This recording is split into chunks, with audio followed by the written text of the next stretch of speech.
बिस्मिल्लाहिर्रहमानिर्रहीम। अस्सलाम वालेकुम। Welcome back to my YouTube channel. उम्मीद करती हूँ कि आप सब खैर आफियत से होंगे। आज मैं आपके लिए जो वीडियो लेकर आई हूँ उस वीडियो में मैं आपको बताऊँगी कि चींटियों का आपके घरों में बार बार आना किस बात की निशानदेही करता है। आपको हज़रत सुलेमान अलैहिस्सलाम और चींटी के वाक़यात बताऊंगी।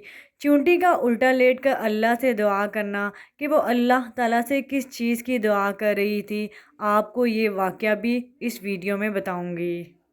वीडियोस देखने के लिए चैनल को सब्सक्राइब कीजिए, वीडियोस को लाइक कीजिए और अपने रिव्यू भी शेयर कीजिए। जैसा कि हम सब जानते हैं, चींटी एक नन्हा सा कीड़ा है जो कि हर घर में अमूमन पाया जाता है। अल्लाह ताला ने चींटी पर पूरी एक सूरत नाजिल की है। सूरतुन नमल कहते हैं जिसे। नमल चींटी को कहा जाता है। इस पर भी मैं आपको एक वाक़या बताऊंगी कि जिस वाक़ये की वजह से अल्लाह ताला ने सूरतुल नमल नाजिल की। जिस घर में चींटी होती है लोग इनसे परेशान होते हैं और इनको भगाने के लिए बहुत सी अदवियात का इस्तेमाल करते हैं। जिस घर में चींटी होती है लोग इनसे परेशान होते हैं और चींटियों को भगाने के लिए तरह तरह के हरबे इस्तेमाल करते हैं। चींटियों का घर में होना रिस्क फरावानी होता है। इसको मैं आपको तफसील से बताऊंगी। इससे पहले मैं आपसे हज़रत सुलेमान अलैहिस्सलाम और चींटी का वाक़या शेयर करूंगी। एक दिन हज़रत सुलेमान अलैहिस्सलाम दरिया के किनारे कुदरत के नज़ारे फरमा रहे थे तो देखा एक चींटी आई जिसके मुंह में दाना था और ये इस खुराक को लेकर दरिया के किनारे पहुंच गई। हज़रत सुलेमान अलैहिस्सलाम ये सारा वाक़या देख रहे थे। इस वक्त हज़रत सुलेमान अलैहिस्सलाम ने अजीबो गरीब वाक़या देखा कि जब वो चींटी दरिया के किनारे पहुंची तो एक मेंढक दरिया में से बाहर आया। मेंढक ने मुंह खोला, चींटी इसके मुंह में चली गई। मेंढक वापस दरिया में चला गया।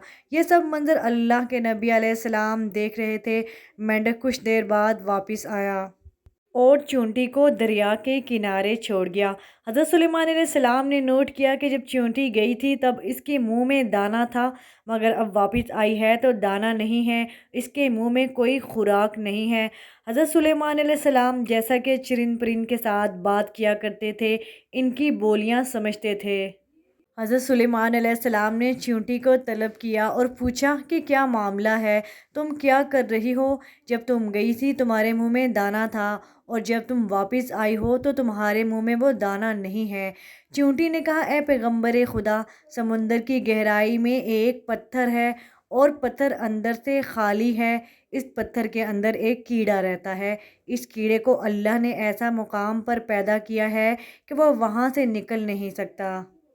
वही उसकी कुल कायनात है। अल्लाह ने मुझे इस मकाम में मुकर्रर किया है कि कादर मुतल्लिक ने इस मेंढक को भी इस काम में मामूर रखा है। वो रोज़ाना मुझे अपने मुंह में लेकर समुंदर से होता हुआ इस पत्थर के पास ले जाता है।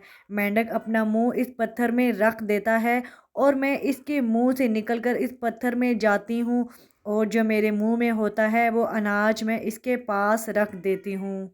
मेंढक मेरा इंतज़ार करता रहता है और फिर मैं उसके मुंह में जाती हूँ, वो मुझे वापस बाहर समुंदर तक ले आता है। हज़रत सुलेमान अलैहिस्सलाम ने कहा, जब तुम इसके लिए खाना लेकर जाती हो तो तुमने इसकी कभी गुफ्तगू सुनी है? चींटी ने कहा, मैं रोज़ उसकी गुफ्तगू सुनती हूँ। हज़रत सुलेमान अलैहिस्सलाम ने फरमाया, तो क्या गुफ्तगू सुनती हो? चींटी बोली, वो कहता है, ऐ वो ज़ात जिसने समुंदर की गहराई में इस पत्थर के अंदर भी मुझे नहीं भुलाया, अपने मोमिन बंदों पर रहमत को भी मत भूलना। अब आपसे मैं शेयर करूंगी हज़रत सुलेमान अलैहिस्सलाम और चींटी का दूसरा वाक़या। हज़रत सुलेमान अलैहिस्सलाम और इनका लश्कर आ रहा था जिसको देखकर एक चींटी ने देखकर बाकी चींटियों से कहा कि अपने अपने बिलों में चली जाओ। ये ना हो कि हज़रत सुलेमान अलैहिस्सलाम का लश्कर तुम्हें रोन डाले और तुम्हें इल्म भी ना हो। हज़रत हसन फरमाते हैं, इस चींटी का नाम हरमस था और ये बनु शाबान के कबीले से थी और थी भी लंगड़ी। खौफ हुआ रोंदी ना जाएं, पिस ना जाएंगी। ये सुनकर हज़रत सुलेमान अलैहिस्सलाम के चेहरे पर तबस्सुम यानी मुस्कुराहट आई और इसी वक्त अल्लाह ताला से दुआ की कि मुझे तेरी नेमतों का शुक्र अदा करने का इल्हाम कर जो तूने मुझे दी हैं। مثلاً پرندوں اور حیوانوں کی زبان سکھا دینا وغیرہ، نیز جو نعمتیں میرے والدین پر کی ہیں اور وہ مسلمان ہوئے وغیرہ، اور مجھے نیک عمل کرنے کی توفیق دے جن سے تو خوش ہو، اور جب مجھے موت آئے تو مجھے اپنے نیک لوگوں اور بلند رفقا میں ملا دیں۔ حضرت سلیمان علیہ السلام، جیسا کہ میں آپ کو بتا چکی ہوں کہ وہ جانوروں کی بولیاں سمجھتے تھے۔ جیسے ہی انہوں نے چیونٹی کی وہ بات سنی، ان کے چہرے پر ہنسی آ گئی اور اپنے لشکر کا راستہ بدل دیا۔ لہٰذا اللہ رب العزت نے اس چیونٹی کا تذکرہ اپنے مقدس کتاب میں کیا، اس چیونٹی کے نام پوری سورت نازل کی جو کہ سورۃ النمل کے نام سے ہے۔ حضرت سلیمان علیہ السلام کے دور کا ایک اور تذکرہ کروں گی۔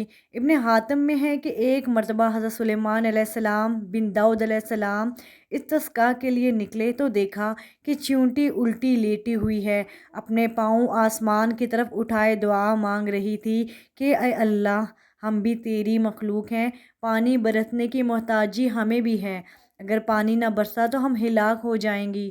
چیونٹی کو سن کر آپ علیہ السلام نے لوگوں سے فرمایا کہ لوٹ چلو، کسی اور ہی کی بدولت تم پانی پلائے گئے ہو۔ تمام مخلوقات اللہ تعالیٰ کی تسبیح بیان کرتی ہیں، اللہ تعالیٰ سے دعائیں کرتی ہیں، اللہ تعالیٰ کو پکارتی ہیں، لیکن افسوس کہ آج کل کے انسان کے پاس بالکل بھی اتنا ٹائم نہیں کہ اللہ تعالیٰ سے دعا کر سکیں، وہ دعائیں جس میں ہم سب کا اپنا ہی بھلا ہے۔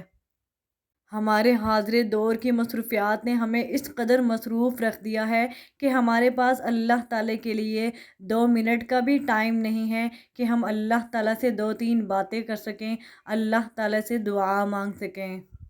چھوٹی سی ہے لیکن بہت گہری اور سوچنے کی بات ہے۔ اب میں آپ کو بتاؤں گی کہ گھر میں چیونٹیوں کا آنا کس چیز کی نشاندہی کرتا ہے۔ اگر گھروں میں چیونٹیاں آ جائیں تو ہماری خواتین پریشان ہو جاتی ہیں اور ان کو بھگانے کے لیے طرح طرح کے ادویات کا استعمال کرتی ہیں، جبکہ میں آپ کو بتاتی چلوں ہمارے اسلام میں چیونٹی کو مارنا حرام ہے۔ لیکن اگر ایسی چیونٹی جو آپ کو ایذا دے یا کاٹ لے، آپ اس کو مار سکتے ہیں، لیکن آپ سب چیونٹیوں کو بلا وجہ مار نہیں سکتے، ان کو مارنا اسلام میں حرام ہے۔ اہل دانش کے مطابق جس گھر میں مسلسل چیونٹیاں نکلتی ہیں، اس بات کی نشاندہی کرتی ہیں کہ اس گھر میں رزق کی فراوانی ہے، یہ آپ کے گھر میں رزق کی فراوانی کو ظاہر کرتی ہیں۔ اگر آپ کے گھر میں چیونٹیاں ہیں تو وہ آپ کے گھر سے رزق اپنے حصے کا کھاتی ہیں، اللہ تعالیٰ نے وہ رزق ان کے حصے میں لکھا ہوا ہے۔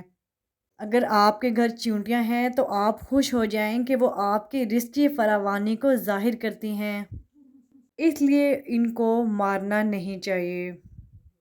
اس دعا کے ساتھ کہ ہمیں اللہ تعالیٰ اپنی تمام مخلوقات کے ساتھ محبت کرنے کی توفیق عطا فرمائے، ان پر رحم کرنے کی توفیق عطا فرمائے، اور اس کے ساتھ ساتھ اللہ تعالیٰ پسند فرمائے کہ ہم اس کے آگے